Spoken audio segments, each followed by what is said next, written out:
Donald Trump ने America के राष्ट्रपति पद के लिए शपथ। ट्रंप अमेरिका के 47वें राष्ट्रपति बने। बतौर अमेरिकी राष्ट्रपति ये ट्रंप की दूसरी पारी है। प्रधानमंत्री मोदी ने ट्वीट कर ट्रंप को दी बधाई।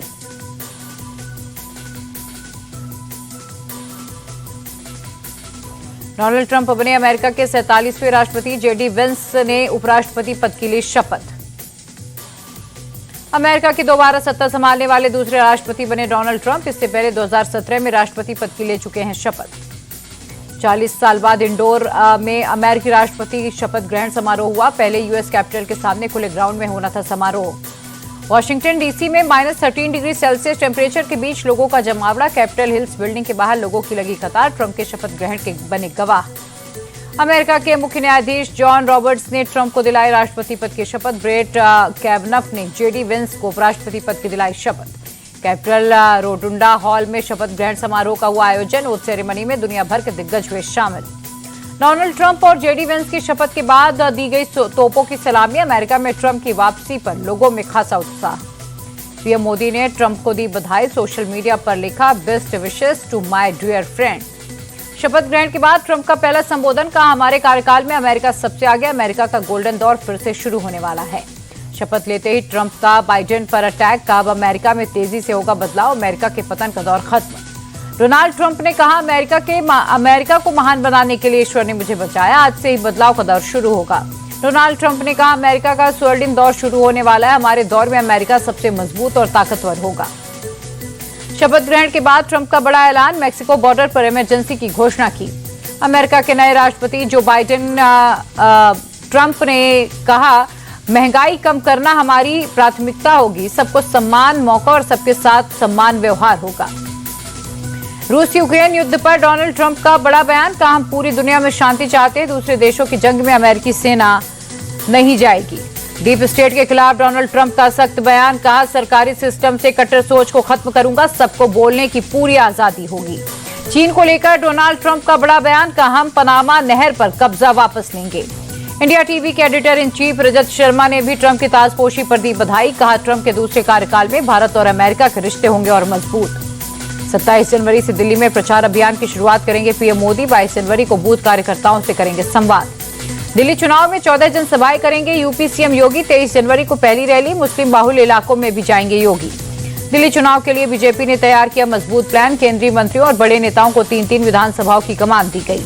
आप सांसद संजय सिंह ने बीजेपी पर निशाना साधा। दिल्ली में बीजेपी की उपलब्धियां नाम से खाली पन्नों की किताब जारी की। दिल्ली को लेकर बोली राज्यसभा सांसद स्वाति मालीवाल, दिल्ली की हालत पहले कभी इतनी खराब नहीं थी जितनी आज है। सड़कें टूटी हैं, घरों में दूषित पानी आ रहा।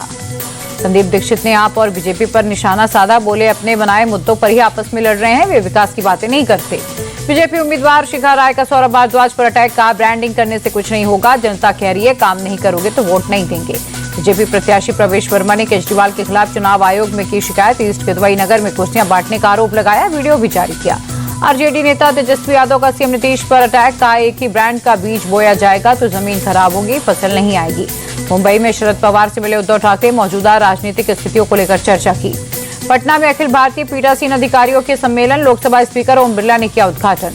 मिल्कीपुर उपचुनाव पर बोले यूपी कांग्रेस अध्यक्ष अजय राय, पूरी ताकत से इंडिया अलायंस का समर्थन कर रही है कांग्रेस। जनता इस बार बीजेपी को सिखाएगी सबक। उत्तराखंड निकाय चुनाव में जुटे सीएम पुष्कर धामी, उत्तरकाशी में बीजेपी प्रत्याशी के समर्थन में किया रोड शो।